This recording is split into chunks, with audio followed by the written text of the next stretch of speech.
আসসালামু আলাইকুম সুপ্রিয় দর্শক, এই মাত্রই আসলো সবচেয়ে বড় সুখবর। মধ্যপ্রাচ্যের আকাশে আজই দেখা যেতে পারে পবিত্র শাওয়াল মাসের চাঁদ, অর্থাৎ আরব বিশ্বে শেষ হতে চলেছে পবিত্র মাহে রমজান। আর দরজায় কড়া নাড়ছে খুশির ঈদ উল ফিতর। আজকের এই বিশেষ ভিডিওতে আপনাদের জানাবো সৌদি আরব সহ মধ্যপ্রাচ্যের দেশগুলোতে আজ চাঁদ দেখা গেলে কবে ঈদ উদযাপিত হবে এবং তার ঠিক একদিন পর অর্থাৎ বাংলাদেশ, ভারত ও পাকিস্তানে কবে পালিত হবে পবিত্র ঈদ উল ফিতর। তাই ভিডিওটি অবশ্যই শেষ পর্যন্ত দেখবেন। আর আপনি যদি নতুন দর্শক হয়ে থাকেন তাহলে এখনই আমাদের চ্যানেলটি সাবস্ক্রাইব করে পাশে থাকুন আর কমেন্ট বক্সে লিখে জানান আপনি কোন জেলা বা শহর থেকে এই ভিডিওটি দেখছেন। আর সবাইকে জানিয়ে দিন ঈদ মোবারক। এবার আসা যাক মূল খবরে। সৌদি আরব সহ মধ্যপ্রাচ্যের বিভিন্ন দেশে শাওয়াল মাসের চাঁদ দেখার জন্য বিশেষ প্রস্তুতি নেওয়া হয়েছে।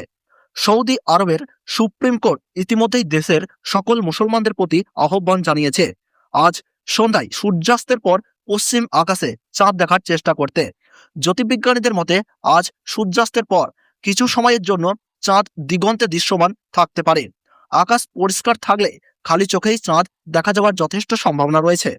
যদি আজ সৌদি আরবে চাঁদ দেখা যায় তাহলে আগামীকালই অর্থাৎ বৃহস্পতিবার মধ্যপ্রাচ্যের দেশগুলোতে উদযাপিত হবে পবিত্র ঈদ উল ফিতর। আর তার ঠিক একদিন পর অর্থাৎ শুক্রবার বাংলাদেশ, ভারত ও পাকিস্তানে পালিত হবে পবিত্র ঈদ উল ফিতর ইনশাআল্লাহ। অন্যদিকে যদি আজ চাঁদ দেখা না যায় তাহলে রমজান মাস পূর্ণ হবে 30 দিনে এবং সৌদি আরবে শুক্রবার ঈদ উদযাপিত হবে। সেক্ষেত্রে বাংলাদেশ, ভারত ও পাকিস্তানে ঈদ হবে শনিবার। তবে সর্বশেষ আপডেট অনুযায়ী আজ চাঁদ দেখার সম্ভাবনা বেশ ভালো বলেই জানিয়েছে আরবের চাঁদ দেখা কমিটি। তাই অনেকেই আশা করছেন এবার হয়তো 29 রোজাতেই সম্পূর্ণ হবে পবিত্র রমজান। সবশেষে আপনাদের সকলকে জানাই অগ্রিম পবিত্র ঈদ উল ফিতরের শুভেচ্ছা। ঈদ মোবারক। আল্লাহ তাআলা আমাদের সকলের রোজা, ইবাদত ও দোয়া কবুল করুন, আমিন। ভিডিওটি ভালো লাগলে অবশ্যই লাইক, কমেন্ট ও শেয়ার করবেন। আর এরকমই লেটেস্ট আপডেট সবার আগে পেতে আমাদের চ্যানেলটি সাবস্ক্রাইব করে পাশে থাকা বেল আইকনটি অল করে রাখুন। ধন্যবাদ।